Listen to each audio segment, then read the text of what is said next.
అమలు అత్తయ్య గారు ఏంటి ఇదిగోనే నీకు అస్తమాను డౌట్లు వస్తాయి కదా. ఇప్పుడు మీకు వచ్చింది ఏంటి డౌట్? నాకు వచ్చింది ఓ ధర్మ సందేహం. అయ్యి బాబోయ్. అలా కాదు, నిన్న ఉమ్, మన ఇంటికి వెళ్ళి చుట్టాలు వచ్చారా? అవును. 10 మంది దాకా వచ్చారా? ఉమ్, వంట అంతా చేసేసి పప్పు ఒకటి వండమన్నాను. ఉమ్, అందరూ ఉప్పు ఎక్కువైపోయింది. ఉమ్, కూరలోనేమో కారం వేయలేదు అనుకుని వేసేసావు. ఉమ్. కారం ఎక్కువైపోయింది. వాళ్ళు వెళ్ళాకనే తిందిను కదా, నషాలని ఎండిపోయింది. వాళ్ళు ఎవరు మాట్లాడకుండా తినేసారు. ఏం చేసి పెట్టేవే? ఒక ఐడియా వచ్చింది అత్తయ్య గారు, చెప్పరా మీకు?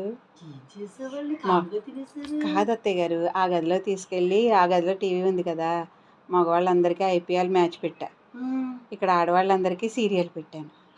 ఏం సీరియల్ పెట్టావు? ఏవో సీరియల్ వాళ్ళు చూస్తారు కదా అత్తయ్య గారు, అందుకని సీరియల్ పెట్టేసావా? అంటే సీరియల్ చూస్తూ తింటుంటే రుచులు కూడా తెలియట్లేదు మాట. ఏమీ తెలియదు, ప్రపంచం పాడైపోయి నాశనం అయిపోయిన పక్కన బాంబడ్డా ఏం తెలియదు అత్తయ్య గారు. అంత మారుతుంది అందులోనూ. మరే మీరు నేను చూడం కాబట్టి మనకు తెలియదు. చూడం కదా, మరి అందుకు తెలియదు. ఓహో, ఇది కూడా ఓ చిట్కా మాట. ఏదైనా ఎక్కువైతే ఇలా టీవీలు ఎట్టేసి పెట్టేసి మాట జనాలకి. సూపర్ గాను. ఇంకా అది కాదు ఇది కాదు అనుకుంటే కాసిన వడియాలు వేయించండి, అవి నవ్వులుకుంటే ఇవి కూడా కలిపి తినేస్తారు. అవునా? నిన్న దోశ అరుగులు ఎట్టాను, వేయించి సారెవరైనా వచ్చినప్పుడు. దోశ ఒరుగులా? వాళ్ళేమోనేమో గోరుచిక్కుడికాయలు ఒరుగులు ఎండలో పోసాను ఇందాకనే. ఉడకబెట్టమంటే చిన్న గిన్నెలో ఇన్ని కాయలు వేసావు కదా, మార్చుకుని ఉడకబెట్టి ఇప్పుడే దోశ ఒరుగులు ఎండలో పెట్టి వచ్చాను. అత్తయ్య గారు, ఉడకబెట్టి ఎండబెట్టాలా? అవి గోరుచిక్కుడికాయలే.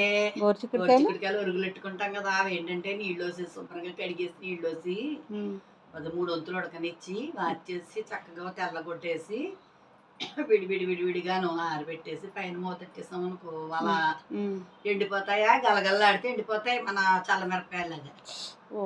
అవి వేయించేసి లైట్గా ఉప్పు కారం జిమ్ముకు తింటే ఎంత బాగుంటుందో. గవర్నమెంట్ మీకేం తెలుసు రుచులు? నిజమే. గాడిదకి తెలుసు గంధం వాసన అని. గాడిదకి గంధం ఎందుకండి అత్తయ్య గారు ఇప్పుడు? అదే మరి, గాడిదకి తెలుసు గంధం వాసన అని. మీకేం తెలియవు అవి రుచికరమైన తిండి. వాళ్ళ దోసరుకులు వేయిస్తాను ఇప్పుడు అన్నంలోకి. చూడు ఎంత బాగుంటాయో.